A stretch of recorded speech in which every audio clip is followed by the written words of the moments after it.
Hey guys, and welcome back to another Unfiltered Gamer Card Game Spotlight. Today's game up on the tabletop is called Jack's Friends. Jack's Friends is made by Piggy Bank Games, and it is for 2 to 6 players, and it takes about a half an hour to play, you say? Yeah, that's about it. Currently, I am with my buddy Jim here, who will be helping me talk about the game Jack's Friends and how it works. Basically, Jack's Friends is a game in which you're going to be playing cooperatively with a bunch of townsfolk, and everybody's going to get their own deck of cards, as well as the little house card. Mm-hmm. And there's going to be a town, which is housing all these different resources here. Also, one player will be the giant. So you've seen these games like the other Seven Sins and any other dungeon crawler, which is more likely to be 1v mini.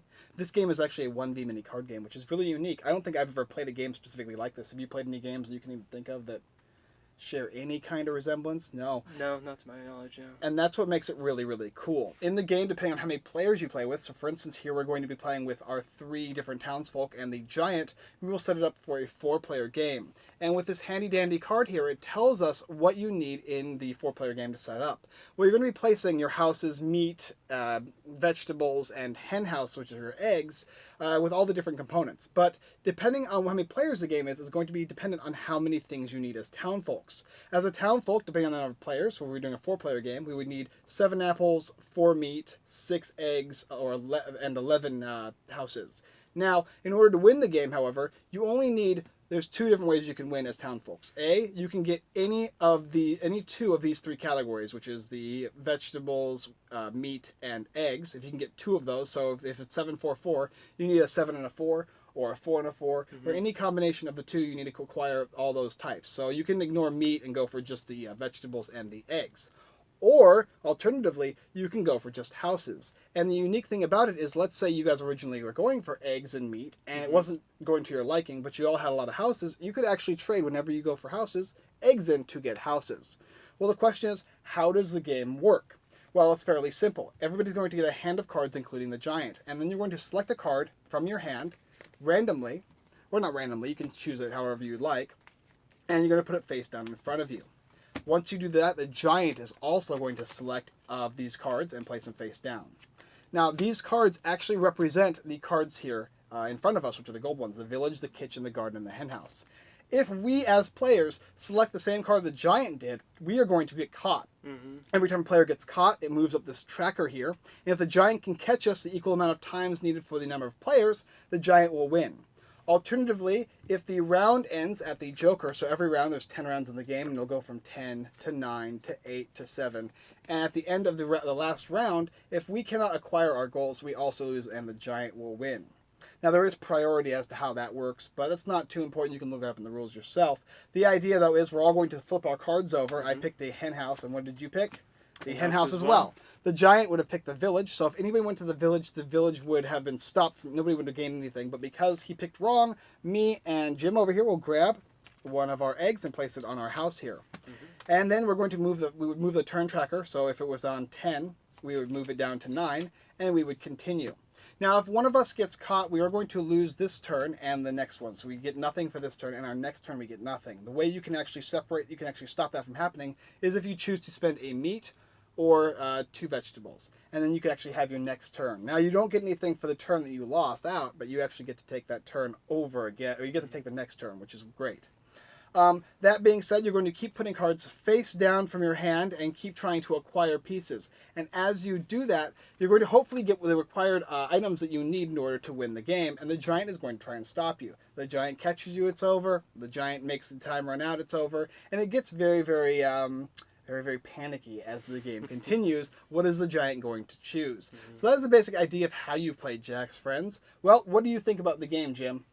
It's pretty nice because at first everyone's just kind of gathering whatever resource they want to gather. It's pretty open in the beginning, but as the giant starts to see that you guys are going for certain things, like let's say everyone's going for apples, and all of a sudden by the second or third turn we're almost winning in apples, the giant might always be hitting that garden to make sure we don't quite get to the end of the apples. So midway through the game, or maybe halfway through the turns, we have to shift gears and go for something else. So you're constantly basically going from maybe one strategy in the beginning to switching it up you're going back and forth, basically battling the giant psychologically almost. Yeah, exactly. And what's really interesting as well too is we can't talk to each other about what we're getting. So I can't tell him and he can't tell me what we're getting. We can say, oh, apples will probably be a good thing to get. But if there's 4 of us, one person says that, it's going to be difficult to determine who gets what.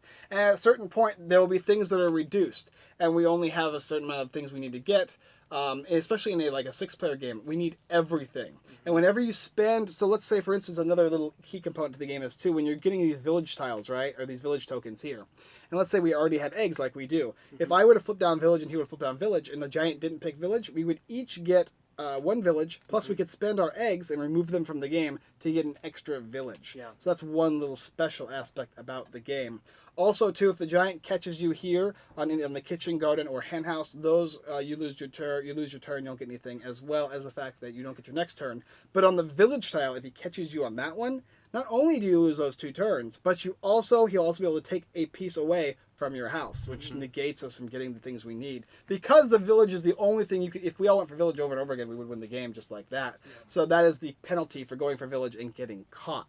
But yes, a very fun game. I really enjoyed this. I think this is probably one of my favorite gateway games. This is something that I'm going to bring out for people to explain a 1 verse mini game, as well as a quick, easy card game to understand. It doesn't take a lot of effort to understand the game. No. And you could play this game with 9-year-olds easily. My friend's my friend's daughter, which is basically my godniece, she owned this game, and she was able as the giant to just dominate us. We could not win, as well as when she was the good guy, we couldn't think around her. But she knew what she was doing, and all you gotta do is, okay, we need 7 apples, we need or 7 vegetables, we need 4 meat, we need eggs, and it's really easy to grasp.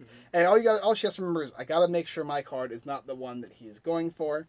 And even if you get nothing about the game and don't understand at all, it's simple. Just play a card, which is great. Yeah. So I love this game. And this game is definitely everything I was expecting and a lot more. A wonderful game by Piggy Bank Games, Jack's Friends. A funny little game there.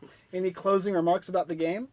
No, just like you were saying, it's really for all ages, all audiences. Simple game, but because it has that psychological factor of trying to trick the giant or trying to make the giant think that you're going one way and then all of a sudden you go another way, it just makes it to where there's endless possibilities, and it's always going to be fun no matter what the outcome is. So at the end of these kind of reviews, if I like a game enough, I usually give it my seal of approval. Do you think this game deserves it?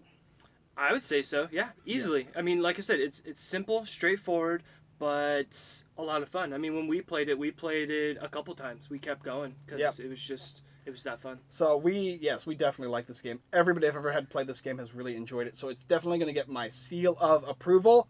Well done. An excellent game, Jack's Friends.